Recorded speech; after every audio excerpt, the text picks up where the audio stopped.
स्पर्धक विद्यार्थी मित्रांनो, पोलीस, तलाठी, शिक्षक, रेल्वे, ग्रामसेवक, वनरक्षक, कृषी सहाय्यक, कर सहाय्यक, PSI, एसटे, आरोग्य सेवक, संयुक्त गट ब आणि क आणि इतर स्पर्धा परीक्षेसाठी असे प्रश्न अत्यंत महत्त्वाचे असतात.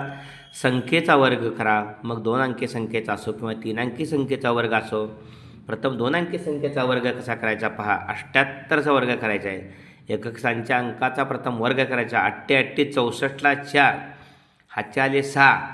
नंतर एकक स्थानची संख्या आणि दशक स्थानची संख्यांचा गुणाकार करायचा. 7 ते 8 56. 56ची दुप्पट 112, त्याची दुप्पट करायची, गुणा करायची. 112 आणि 6 118ला 8 हातच्या 11. 7 चौर्गी 49, 49 आणि 11, 9 आणि 1 10, 4 आणि 1 5 आणि 1 6, 6084. हा या ठिकाणी 78चा वर्ग आहे. आपण 2 अंकी संख्यांचे वर्ग अशा पद्धतीने करून पहा. प्रथमतः पहिल्या एकक स्थानच्या संख्येचा वर्ग करायचा. वर्ग करून हातच्या घ्यायचा.